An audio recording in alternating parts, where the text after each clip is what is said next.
First നമുക്ക് profit ഉണ്ടാക്കുന്ന diagram പഠിക്കാം. അതായത് ഒരു കമ്പനിയിൽ പ്രോഫിറ്റ് മേക്കിംഗ് ഗ്രാഫാണ് നമ്മളിവിടെ ഡിസ്കസ് ചെയ്യാനായിട്ട് പോകുന്നത്. ആ കമ്പനി മുന്നോട്ട് പോവുകയാണെങ്കിൽ ഈ രീതിയിൽ ഇത്രയ്ക്ക് ക്വാണ്ടിറ്റി പ്രൊഡ്യൂസ് ചെയ്തിട്ട് മുന്നോട്ട് പോവുകയാണെങ്കിൽ അവർക്ക് പ്രോഫിറ്റ് ഉണ്ടാക്കാനായിട്ട് പറ്റും. ആ ഗ്രാഫാണ് നമ്മൾ പഠിക്കാൻ പോകുന്നത്.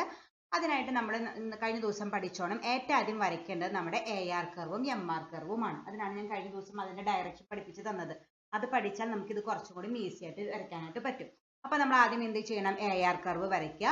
അത് തന്നെയാണ് ഡിമാൻഡ്, അത് തന്നെയാണ് പിയും. അപ്പൊ എന്താ എഴുതാ? D bar AR bar P.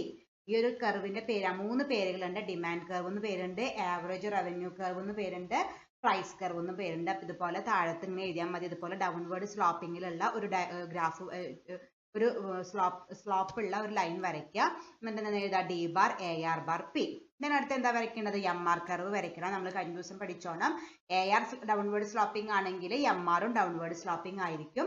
പക്ഷെ MR ARന്റെ താഴെയാണ് കിടക്കേണ്ടത്. കാരണം ഫാസ്റ്റസ്റ്റ് ഡിക്ലൈനിങ് ഉണ്ടാവുന്നത് MRനാണ്. അപ്പൊ അത് വരച്ചു. അപ്പൊ നമുക്ക് ARും കിട്ടി, MRും കിട്ടി.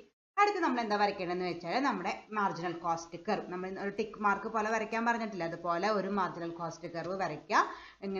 ഇങ്ങനെ ഒരു കർവ് വരയ്ക്കുക. അതിനെന്തൊന്ന് പേര് എഴുതാ? SMC എന്ന് പേര് കൊടുക്കുക. അപ്പൊ നമുക്ക് എന്ത് കിട്ടും? അത് രണ്ടും കൂടി ഇന്റർസെക്ട് ചെയ്യുന്ന പോയിന്റ് ആണ് ഇക്വിലിബ്രിയം പോയിന്റ്. നമ്മൾ നേരത്തെ സ്ലൈഡിൽ പഠിച്ചു, MRും MCയും ഇന്റർസെക്ട് ചെയ്യുന്ന പോയിന്റ്. അപ്പൊ ഈ ഒരു പോയിന്റിൽ വെച്ചിട്ട് ഇതാണ് നമ്മുടെ MR കർവ്, ഇതാണ് നമ്മുടെ MC കർവ്. അത് രണ്ടും കൂടി ഇന്റർസെക്ട് ചെയ്യുന്നത് ഈ പോയിന്റ് ആണ്. അതാണ് നമ്മുടെ ഇക്വിലിബ്രിയം പോയിന്റ് ആയിട്ട് നമ്മൾ ഇവിടെ നിന്ന് എഴുതി, E എന്ന് എഴുതി. ഓക്കെ, അപ്പൊ ആദ്യം എന്ത് വരച്ചു? AR കർവ് വരച്ചു, MR കർവ് വരച്ചു, MC കർവ് വരച്ചു. MRും MCയും ഇന്റർസെക്ട് ചെയ്യുന്ന പോയിന്റ് E എന്ന് കണ്ടുപിടിച്ചു. ഓക്കെ, അതിന്റെ കറസ്പോണ്ടിങ് ക്വാണ്ടിറ്റി അപ്പൊ എന്തായിരിക്കും? ഇക്വിലിബ്രിയത്തിന്റെ കറസ്പോണ്ടിങ് ക്വാണ്ടിറ്റി ആയിരിക്കും ഇക്വിലിബ്രിയം ക്വാണ്ടിറ്റി. അപ്പൊ അതിവിടെ Q എന്ന് അടയാളപ്പെടുത്തി. അപ്പൊ ഇത്രയ്ക്ക് ക്വാണ്ടിറ്റി ആണ് നമ്മൾ വിൽക്കേണ്ടത്. ഇനി എത്ര പ്രൈസിന് വിൽക്കണം അതിപ്പോഴും നമ്മൾ തീരുമാനിച്ചിട്ടില്ല. ഇപ്പൊ നമുക്ക് ഇക്വിലിബ്രിയം പോയിന്റ് കിട്ടി, ഇക്വിലിബ്രിയം ക്വാണ്ടിറ്റി കിട്ടി. ഇനി എത്ര പ്രൈസിന് വിൽക്കണം എന്ന് തീരുമാനിക്കുക എങ്ങനെയാന്ന് വെച്ചാല് ഈ പോയിന്റ് ഇങ്ങനെ നേരെ ഈ AR കർവിലേക്ക്, ഇതെല്ലാം നമ്മുടെ പ്രൈസ് കർവ്, ഇതെല്ലാം നമ്മുടെ പ്രൈസിന്റെ കർവ്. ഇവിടെ P എഴുതിയേക്കുന്നത് കണ്ടത് പ്രൈസ് കർവാണ്. അപ്പൊ നേരെ പ്രൈസ് കർവിലേക്ക് അങ്ങോട്ട് മുട്ടിക്കുക. എന്നിട്ട് അത് ഇങ്ങോട്ട് വൈയിലേക്ക് മുട്ടിച്ചാൽ ഇത്രയ്ക്ക് പ്രൈസിനാണ് നമ്മൾ വിൽക്കേണ്ടതായിട്ട് വരിക. ഓക്കെ, അപ്പൊ ആദ്യം നമുക്ക് ക്വാണ്ടിറ്റി കിട്ടി. അത് കഴിഞ്ഞിട്ട് ഈ ഇക്വിലിബ്രിയം പോയിന്റ് നേരെ നമ്മുടെ AR കർവ് അല്ലെങ്കിൽ നമ്മുടെ ഡിമാൻഡ് കർവ് അല്ലെങ്കിൽ നമ്മുടെ പ്രൈസ് കർവ്, മൂന്നും ഒന്ന് തന്നെയാണ്, ആ അതിലേക്ക് അങ്ങോട്ട് മുട്ടിച്ചിട്ട് നേരെ ഇവിടേക്ക് കൊണ്ടുപോയാൽ നമുക്ക് OP പ്രൈസിന് വിൽക്കാൻ തീരുമാനമായി. അപ്പൊ നമുക്ക് എത്ര ക്വാണ്ടിറ്റി എത്ര പ്രൈസിന് വിൽക്കണം എന്ന് തീരുമാനമായി.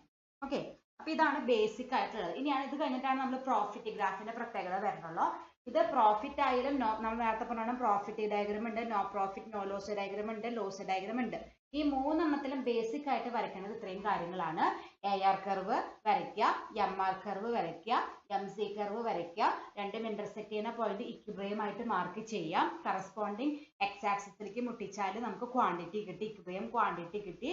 ആ ലൈൻ നേരെ പ്രൈസ് കർവിലേക്ക് മുട്ടിച്ചിട്ട് Y ആക്സിസിലേക്ക് കൊണ്ടുപോയാൽ നമുക്ക് എത്ര പ്രൈസ് കിട്ടണം എന്ന് നമുക്ക് തീരുമാനിക്കാൻ പറ്റും. ഓക്കെ, അപ്പൊ അത്രയ്ക്ക് കഴിഞ്ഞു. ഇനി നമ്മൾ എന്തിന്റെ ഗ്രാഫാ വരയ്ക്കണത്? പ്രോഫിറ്റ് ഡയഗ്രം ആണ് വരയ്ക്കുന്നത്. ഇവിടെ എഴുതി വെച്ചിരുന്ന പ്രോഫിറ്റ് ഡയഗ്രം ആണ് വരയ്ക്കുന്നത്. അപ്പൊ നമ്മൾ വരയ്ക്കുന്ന ഗ്രാഫില് എന്ത് കാണണം? പ്രോഫിറ്റ് ഏരിയ ഉണ്ടായിരിക്കണം. ഒരു കമ്പനി പ്രോഫിറ്റ് ഉണ്ടാക്കുന്ന ഡയഗ്രാമാണ് വരയ്ക്കാൻ പറഞ്ഞെന്ന് വെച്ചാല് നമ്മൾ വരയ്ക്കുന്ന ഏരിയയിൽ നമ്മൾ പ്രോഫിറ്റ് ഏരിയ കൃത്യമായിട്ട് ഹൈലൈറ്റ് ചെയ്ത് കാണിച്ചു കൊടുക്കണം. അപ്പൊ നമ്മൾ അതിന് എന്താ ചെയ്യേണ്ടതെന്ന് വെച്ചാല് നമ്മൾ ആവറേജ് കോസ്റ്റ് കർവ് വരയ്ക്കണം. Short run average cost curve വരയ്ക്കണം.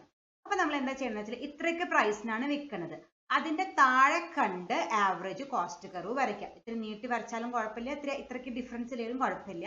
ശ്രദ്ധിക്കണം, ഈ ഒരു പ്രൈസിന്റെ ഈ പോയിന്റിനേക്കാൾ താഴെ കണ്ട് എന്ത് വരയ്ക്കുക? ആവറേജ് കോസ്റ്റ് കർവ് വരയ്ക്കുക. അപ്പൊ അതെന്തായി മാറി? നമ്മുടെ പ്രോഫിറ്റ് ഡയഗ്രം ആയിട്ട് മാറി. അതിന്റെ അർത്ഥം നമ്മൾ ഇത്രയ്ക്ക് പ്രൈസ് ആണ് വിൽക്കുന്നത്, അതായത് ഇത്രയ്ക്ക് P1 അല്ലെങ്കിൽ ഇവിടെ നോക്കുക OP പ്രൈസിനാണ് വിൽക്കുന്നത്. ആ ഇത്രയ്ക്ക് ക്വാണ്ടിറ്റി നമ്മൾ വിൽക്കുമ്പോൾ നമുക്ക് കോസ്റ്റ് വരുന്നത് ഇത്രയ്ക്കുള്ളൂ, L എന്ന് പറഞ്ഞൊരു പോയിന്റ്. അതായത് നമുക്ക് ആകെ കോസ്റ്റ് വരുന്നത് L വരെ കോസ്റ്റ് വരുന്നുള്ളൂ, പക്ഷെ നമ്മൾ വിൽക്കുന്നത് P1 വരെ വിൽക്കുന്നുണ്ട്. ഈ ഡിഫറൻസ് ഏരിയ ആണ് നമുക്ക് എന്തായിട്ട് വരിക? പ്രോഫിറ്റ് ഏരിയ ആയിട്ട് വരിക. അത് ഇവിടെ നിന്ന് ഇങ്ങനെ ഒരു ലൈൻ വരച്ചിട്ട് നമ്മൾ ഷെയ്ഡ് ചെയ്ത് കൊടുത്തിട്ട് അവിടെ പ്രോഫിറ്റ് ഏരിയ എന്ന് എഴുതിയാൽ ക്ലിയർ ആയി. ഓക്കെ, അപ്പൊ നമ്മളോട് പ്രോഫിറ്റിന്റെ ഗ്രാഫാണ് വരയ്ക്കാൻ പറഞ്ഞെന്ന് വെച്ചാൽ നമ്മൾ എന്ത് ചെയ്യണം? നേരത്തെ പറഞ്ഞ സംഭവങ്ങളൊക്കെ പ്രൈസ് എത്ര രൂപയ്ക്ക് വിൽക്കണം എന്നുള്ള തീരുമാനിക്കൽ എല്ലാ ഗ്രാഫിലും കോമൺ ആണ്. അത് കഴിഞ്ഞിട്ട് പ്രോഫിറ്റിന്റെ ഗ്രാഫ് ആണെങ്കിൽ നമ്മൾ എന്ത് ചെയ്യണം? നമ്മുടെ പ്രൈസിന്റെ ഈ പോയിന്റിൽ നിന്ന് കുറച്ച് താഴെ വരത്തക്ക രീതിയിൽ എന്ത് വരച്ചു വെക്കുക, SAC കർവ് വരച്ചു വെക്കുക. ഈ ഡിഫറൻസ് ഏരിയ ആണ്, അതായത് ഇത്രയ്ക്ക് ക്വാണ്ടിറ്റി വെക്കുമ്പോൾ ഇത്രയ്ക്കാണ് നമുക്ക് കോസ്റ്റ് വരുന്നുള്ളൂ. ഈ L പോയിന്റ് വരെ നമുക്ക് എന്ത് വരുന്നുള്ളൂ, കോസ്റ്റ് വരുന്നുള്ളൂ. പക്ഷെ നമ്മൾ വിൽക്കുന്നത് എത്ര പ്രൈസിനാണ്, P1 പ്രൈസിനാണ്.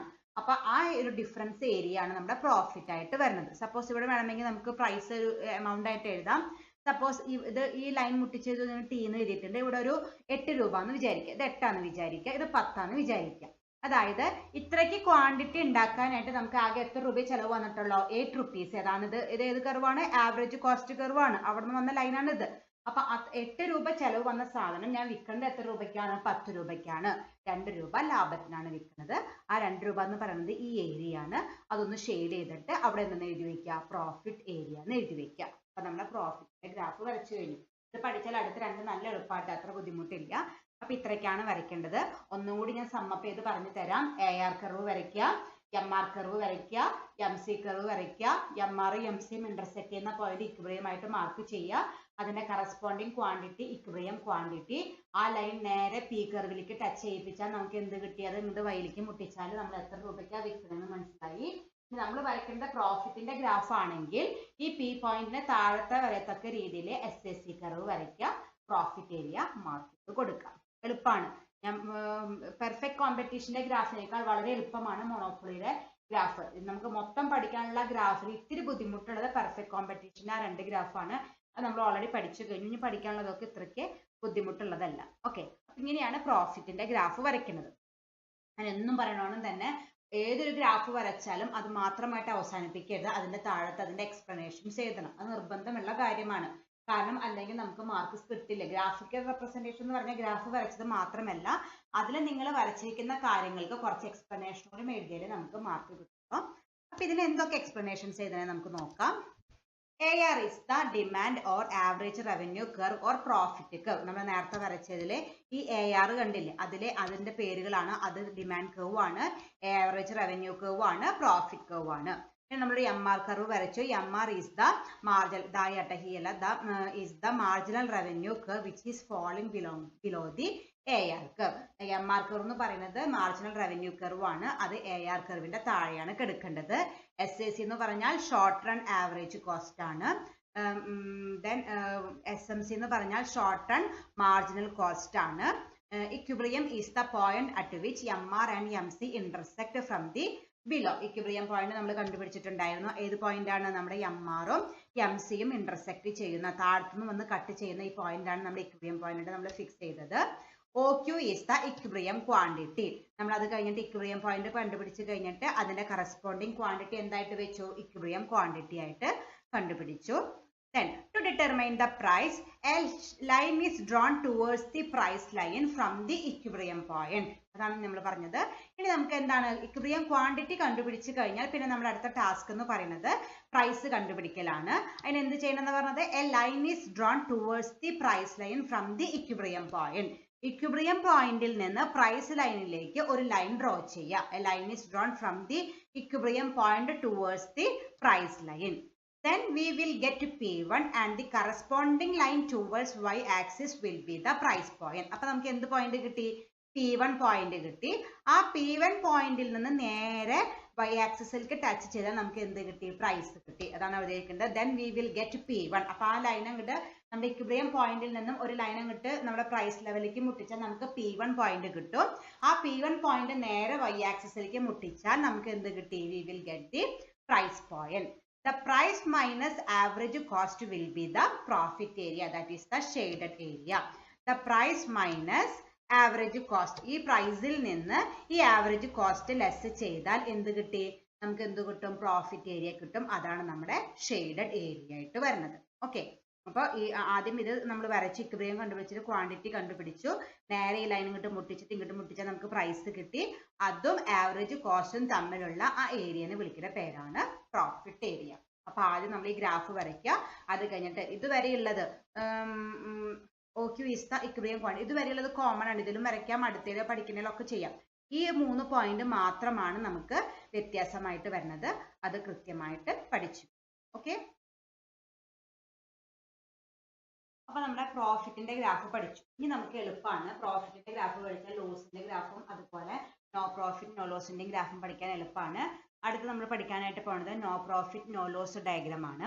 ഞാൻ നേരത്തെ പറഞ്ഞോണം നമ്മുടെ SAC കർവ് വരയ്ക്കണ വരെയുള്ള സ്റ്റെപ്പുകളില്ലേ, ആദ്യം AR കർവ് വരയ്ക്കുക, MR കർവ് വരയ്ക്കുക, MC കർവ് വരയ്ക്കുക, ഇക്വിലിബ്രിയം പോയിന്റ് കണ്ടുപിടിക്കുക, ക്വാണ്ടിറ്റി കണ്ടുപിടിക്കുക, പ്രൈസ് കണ്ടുപിടിക്കുക. ആ 6 സ്റ്റെപ്പും ഇതിനും കോമൺ ആണ്. ഇത് ഇവിടെ വരച്ചിരിക്കുന്നു, AR കർവ് വരച്ചിരിക്കുന്നു, MR കർവ് വരച്ചിരിക്കുന്നു, ഇക്വിലിബ്രിയം പോയിന്റ് കണ്ടുപിടിച്ചു, ക്വാണ്ടിറ്റി കണ്ടുപിടിച്ചത് നേരെ പ്രൈസിലേക്ക് മുട്ടിച്ചു, നമുക്ക് പ്രൈസ് കിട്ടി. അത് ഇതിലും കോമൺ ആണ്. ആദ്യം ഒരു വ്യത്യാസം എന്ന് വെച്ചാൽ നമ്മൾ നേരത്തെ SAC കർവ് വരയ്ക്കുമ്പോൾ ഞാനൊരു കാര്യം പറഞ്ഞിരുന്നു, പ്രോഫിറ്റ് ഗ്രാഫ് ആണെങ്കിൽ എന്ത് വേണം, നമ്മുടെ ഈ പ്രൈസ് പോയിന്റിന് താഴെ വരത്തക്ക രീതിയിൽ വേണം SAC കർവ് വരയ്ക്കാനായിട്ടെന്ന് പറഞ്ഞിരുന്നു. പ്രത്യേകം ശ്രദ്ധിക്കുക. അതായത് നമ്മളോട് വരയ്ക്കാൻ പറഞ്ഞിരിക്കുന്നത് പ്രോഫിറ്റിന്റെ ഗ്രാഫ് ആണെങ്കിൽ നമ്മൾ പ്രോഫിറ്റ് ഏരിയ എന്തായാലും കാണിച്ചു കൊടുക്കണം. അപ്പൊ നമ്മൾ നേരത്തെ വരച്ചപ്പോ നമ്മൾ എന്താ ചെയ്തത്, പ്രോഫിറ്റിന്റെ ഗ്രാഫ് വരത്തക്ക രീതിയിൽ ഈ ഒരു പോയിന്റിന്റെ താഴെയായിട്ടാണ് SAC കർവ് വരച്ചത്. പക്ഷെ ഇവിടെ നമ്മളിപ്പോ എന്താ പഠിക്കുന്നത്, നോ പ്രോഫിറ്റ് നോ ലോസ് ആണ്. ലാഭം ഉണ്ടാവാനും പാടില്ല, നഷ്ടം ഉണ്ടാവാനും പാടില്ല. അപ്പൊ നമ്മൾ ഡെലിബറേറ്റ്ലി എന്ത് ചെയ്യണം, SAC കർവ് വരയ്ക്കുമ്പോൾ ഈ പ്രോഫിറ്റിന്റെ ഈ പോയിന്റിൽ, ഇതല്ല നമ്മുടെ P പോയിന്റ് ആയിട്ട് നമ്മൾ നേരത്തെ മാർക്ക് ചെയ്ത്, അതിൽ ടച്ച് ചെയ്തിട്ട് എന്ത് വരയ്ക്കുക, SAC വരയ്ക്കുക. അതായത് അപ്പൊ നമുക്ക് പ്രോഫിറ്റ് ഉണ്ടാവില്ല, ലോസ് ഉണ്ടാവില്ല, അങ്ങനത്തെ ഒരു പോയിന്റ് നമുക്ക് കിട്ടും. അത് മാത്രം ഇതിൽ വ്യത്യാസമുള്ളൂ. നോ പ്രോഫിറ്റ് നോ ലോസ് ആണെങ്കിൽ നമ്മൾ എന്ത് ചെയ്യണം, നമ്മുടെ പ്രോഫിറ്റിന്റെ പോയിന്റിനെ ടച്ച് ചെയ്തിട്ട് എന്ത് വരയ്ക്കുക, SAC കർവ് വരയ്ക്കുക. നമ്മൾ നേരത്തെ വരച്ചപ്പോൾ ഈ പോയിന്റിന്റെ താഴെ വരത്തക്ക രീതിയിലാണ് SAC കർവ് വരച്ചത്. ഏതിനെ, പ്രോഫിറ്റ് ഡയഗ്രത്തിന്. ഇത് നമ്മൾ എന്ത് ചെയ്യണം, ഈ ഒരു പോയിന്റിനെ ടച്ച് ചെയ്തിട്ട് എന്ത് വരയ്ക്കുക, SAC കർവ് വരയ്ക്കുക. അത് മാത്രമേ ഇതിൽ വ്യത്യാസമുള്ളൂ. ബാക്കിയൊക്കെ കോമൺ ആണ്. ഞാൻ നേരത്തെ പറഞ്ഞോണം, ഇതുവരെയുള്ള എക്സ്പ്ലനേഷൻ ഒക്കെ സെയിം ആണ്. ഞാൻ രണ്ടാമതും എഴുതിയിട്ടില്ല. ഇതുവരെയുള്ള എക്സ്പ്ലനേഷൻ ഒക്കെ സെയിം തന്നെയാണ്, യാതൊരു വ്യത്യാസവും ഇല്ല. അത് കഴിഞ്ഞിട്ട് here at OQ quantity price and SAC will be the same. OQ quantity ആണ് നമ്മൾ ഉണ്ടാക്കണമെന്ന് വെച്ചാല് നമുക്ക് ഉണ്ടാക്കുന്ന പ്രൈസും, ഇതാണ് നമ്മുടെ പ്രൈസും, ഇതാണ് SACയും, അത് രണ്ടും സെയിം ആണ്. Therefore, there will be no profit or loss from the sale of goods. അതുകൊണ്ട് നമുക്ക് ഗുഡ്സ് വിറ്റിട്ട് പ്രോഫിറ്റോ നഷ്ടമോ പ്രോഫിറ്റോ ലോസോ നമുക്ക് ഉണ്ടാവുന്നില്ല. അതാണ് ഇതിന്റെ graph, no profit no loss ഡയഗ്രത്തിന്റെ ഗ്രാഫ് ആയിട്ട് വരുന്നത്. ഇത് മാത്രം ഒരു വ്യത്യാസം. ബാക്കിയെല്ലാം ആ 6 സ്റ്റെപ്പും കോമൺ ആയിട്ട് എഴുതിയിട്ട് SAC കർവ് വരയ്ക്കുമ്പോൾ നമ്മുടെ ഈ പ്രോഫിറ്റിന്റെ ഈ പോയിന്റിൽ ടച്ച് ചെയ്തിട്ട് എന്ത് വരയ്ക്കുക, SAC കർവ് വരയ്ക്കുക. എന്നിട്ട് ഈ സെന്റൻസ് എഴുതുക, SAC വിൽ ബി എന്താണ്, SAC price and SAC will be the same. Therefore, there will be no profit or no loss from the sale of goods. അപ്പോൾ അതുകൊണ്ട് നമുക്ക് ലാഭവും ഇല്ല നഷ്ടവും ഇല്ല. നമുക്ക് ഇതിൽ വരുമ്പോൾ അപ്പൊ ഇതെന്ത് ഗ്രാഫായി മാറി, no profit no loss diagram ആയിട്ട് മാറി. ഓക്കെ, അടുത്ത എന്തിന്റെ ഗ്രാഫാണ്, ലോസിന്റെ ഡയഗ്രാം ആണ്. ഇതുപോലെ തന്നെ യാതൊരു വ്യത്യാസവും ഇല്ല. ലോസ് ആണെങ്കിൽ ആസ് യൂഷ്വൽ ആദ്യം എന്ത് വരയ്ക്കുക, AR കർവ് വരയ്ക്കുക, MR കർവ് വരയ്ക്കുക, MC വരയ്ക്കുക, ഇന്റർസെക്ട് ചെയ്യുന്ന പോയിന്റ് ഇക്വിലിബ്രിയം ആയിട്ട് മാർക്ക് ചെയ്യുക, കറസ്പോണ്ടിങ് ക്വാണ്ടിറ്റി ഇക്വിലിബ്രിയം ക്വാണ്ടിറ്റി, ഇത് നേരെ നമ്മുടെ എവിടേക്ക് ടച്ച് ചെയ്യിപ്പിക്കണം, പ്രൈസിലേക്ക് ടച്ച് ചെയ്യിപ്പിക്കണം. പക്ഷെ ഇവിടെ നമ്മൾ എന്താണ്, കോസ്റ്റ് ലോസ് ഡയഗ്രാം ആണ് വരയ്ക്കുന്നത്. അപ്പൊ പ്രൈസിലേക്ക് ടച്ച് ചെയ്താൽ നമുക്ക് ഈ ഒരു പോയിന്റ് ആണ്. അപ്പൊ നേരെ പ്രൈസിലേക്ക് ടച്ച് ചെയ്തിട്ട് ഇവിടെ പ്രൈസ് ലെവൽ കണ്ടുപിടിച്ചു. അതുവരെ വ്യത്യാസമില്ല. ഇനി നമുക്ക് എന്താണ്, ലോസിന്റെ ഡയഗ്രാം ആണ് വരയ്ക്കേണ്ടത്. അപ്പൊ നേരത്തെ പ്രോഫിറ്റ് ആണെങ്കിൽ എന്ത് പറഞ്ഞത്, ഈ പോയിന്റിൽ നിന്ന് താഴെ വരത്തക്ക രീതിയിൽ വരയ്ക്കാൻ പറഞ്ഞു SAC curve. No profit no loss ആണെങ്കിൽ ഈ പോയിന്റിനെ ടച്ച് ചെയ്തിട്ട് വരയ്ക്കാൻ പറഞ്ഞു. ഇനി നമ്മൾ എന്താ വരയ്ക്കാൻ പോകുന്നത്, ലോസിന്റെ ഡയഗ്രാം ആണ്. അപ്പൊ നമ്മൾ എന്ത് ചെയ്യണമെന്ന് വെച്ചാൽ ഈ പോയിന്റിന് മുകളിൽ വരത്തക്ക രീതിയിൽ എന്ത് വരയ്ക്കുക, SAC കർവ് വരയ്ക്കുക. കാരണം നമുക്ക് നഷ്ടത്തിന്റെ ലോസിന്റെ ഏരിയ മാർക്ക് ചെയ്ത് കൊടുക്കണം. അപ്പൊ നമ്മുടെ ഈ പ്രൈസിന്റെ ഈ പോയിന്റ് ഇല്ലേ, അതിന്റെ മുകളിൽ SAC കർവ് വരത്തക്ക രീതിയിൽ SAC കർവ് വരയ്ക്കുക. എന്നിട്ട് ഈ ലൈൻ ഇങ്ങോട്ട് മുട്ടിച്ചിട്ട് ഇങ്ങോട്ട് മുട്ടിക്കുക. അപ്പൊ ഈ ഏരിയ ആണ് നമ്മുടെ ലോസ്. അതായത് നമ്മൾ വിൽക്കണത് ഇത്ര പ്രൈസിലാണ്. സപ്പോസ് ഇത് 10 രൂപയാണെന്ന് വിചാരിക്കുക. ഇത്രയ്ക്ക് പ്രൈസിനാണ് നമ്മൾ വിൽക്കണത്. പക്ഷെ നമുക്ക് വന്ന ചെലവെന്ന് പറയുന്നത് 12 രൂപയാണ്. ഇവിടെയാണ് നമ്മുടെ ഇത്രയ്ക്ക് ക്വാണ്ടിറ്റി വിൽക്കുമ്പോൾ നമുക്ക് വരുന്ന ചെലവെന്ന് പറയുന്നത് 12 രൂപയാണ്. 10 രൂപയ്ക്ക് ഉണ്ടാക്കിയ സാധനം 12 രൂപയ്ക്ക് ഉണ്ടാക്കിയ സാധനം നമ്മൾ വിൽക്കുന്നത് 10 രൂപയ്ക്ക്, 2 രൂപ നഷ്ടം. അതാണ് നമ്മുടെ ലോസിന്റെ ഗ്രാഫായിട്ട് വരുന്നത്. ഓക്കെ, വേറെ ഒരു വ്യത്യാസവും ഇല്ല. പ്രൈസ് ഡിറ്റർമിനേഷൻ വരെ സെയിം.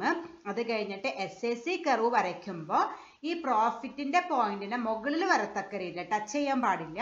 അതിന്റെ മുകളിൽ വരത്തക്ക രീതിയിൽ എന്ത് വരയ്ക്കുക? SAC കർവ് വരയ്ക്കുക. എന്നിട്ട് ഈ ലൈൻ ഇങ്ങോട്ട് ടച്ച് ചെയ്തിട്ട് ഇങ്ങോട്ട് യോജിപ്പിക്കുക.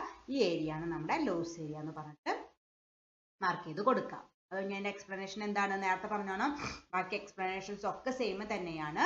ഒരു സെന്റൻസ് എഴുതേണ്ടത് here OQ quantity SAC will be higher than the price point. ഈ ഇതിൽ നമ്മൾ OQ ക്വാണ്ടിറ്റി പ്രൊഡ്യൂസ് ചെയ്യുമ്പോൾ SAC എന്ന് പറയുന്നത് പ്രോഫിറ്റ് പ്രൈസ് പോയിന്റിനേക്കാൾ മുകളിലാണ്. Therefore, there will be loss from the sale of goods. That will be the shaded area. അതുകൊണ്ട് നമുക്ക് നഷ്ടമാണ് ഉണ്ടാവുന്നത്. കാരണം ഇത്രയ്ക്ക് രൂപ ചെലവാക്കി ഉണ്ടാക്കിയ സാധനം ഇത്ര രൂപയ്ക്കാണ് നമ്മൾ വിൽക്കുന്നത്. നമുക്ക് നഷ്ടമുണ്ടാവും. ഓക്കെ, അപ്പൊ ഇതാണ് ലോസിന്റെ ഗ്രാഫായിട്ട് നിങ്ങൾ പഠിക്കേണ്ടത്. 3 ഗ്രാഫ് പഠിച്ചാലും ബുദ്ധിമുട്ടില്ലാത്ത ഗ്രാഫുകളാണ്. 3 എണ്ണത്തിലും 6 സ്റ്റെപ്പ് വരെ സെയിം തന്നെയാണ്. ആകെ SAC കർവ് വരയ്ക്കുമ്പോൾ മാത്രം ശ്രദ്ധിക്കുക. ആദ്യത്തെ 6 സ്റ്റെപ്പ് എന്ന് പറയുന്നത് AR കർവ് വരയ്ക്കുക, MR കർവ് വരയ്ക്കുക, MC കർവ് വരയ്ക്കുക, ഇക്വിലിബ്രിയം കണ്ടുപിടിക്കുക, ഇക്വിലിബ്രിയം ക്വാണ്ടിറ്റി കണ്ടുപിടിക്കുക, പ്രൈസ് കണ്ടുപിടിക്കുക. ഇത് 3 എണ്ണത്തിലും ഈ 6 സ്റ്റെപ്പ് കോമൺ ആണ്. ഇനി പ്രോഫിറ്റിന്റെ ഗ്രാഫ് ആണെങ്കിൽ നമ്മൾ എന്ത് ചെയ്യണം? നമ്മൾ ഈ കണ്ടുപിടിച്ച ഈ പ്രോഫിറ്റിന്റെ പ്രൈസിന്റെ പോയിന്റിന്റെ താഴെ SAC കർവ് വരയ്ക്കുക. അതാണ് പ്രോഫിറ്റിന്റെ ഡയഗ്രാം ആയിട്ട് മാറി. ആ ഡിഫറൻസ് ഏരിയ നമ്മൾ പ്രോഫിറ്റ് ആണെന്ന് പറഞ്ഞിട്ട് മാർക്ക് ചെയ്ത് കൊടുക്കാം. നോ പ്രോഫിറ്റ് നോ ലോസ് ആണെങ്കിൽ നമ്മുടെ ഈ പ്രൈസിന്റെ പോയിന്റ് ടച്ച് ചെയ്തിട്ട് എന്ത് വരയ്ക്കുക? SAC കർവ് വരയ്ക്കുക. അവിടെ ഒന്നും ഹൈലൈറ്റ് ചെയ്ത് ഷെയ്ഡ് ചെയ്ത് കാണിച്ചു കൊടുക്കുന്നില്ല. കാരണം നോ പ്രോഫിറ്റ് നോ ലോസ് ആണ്. ലോസിന്റെ ഡയഗ്രാം ആണെങ്കിൽ ഈ പ്രൈസിന്റെ ഈ പോയിന്റിൽ നിന്ന് മുകളിൽ വരത്തക്ക രീതിയിൽ എന്ത് വരച്ചു വെക്കുക? SAC കർവ് വരയ്ക്കുക.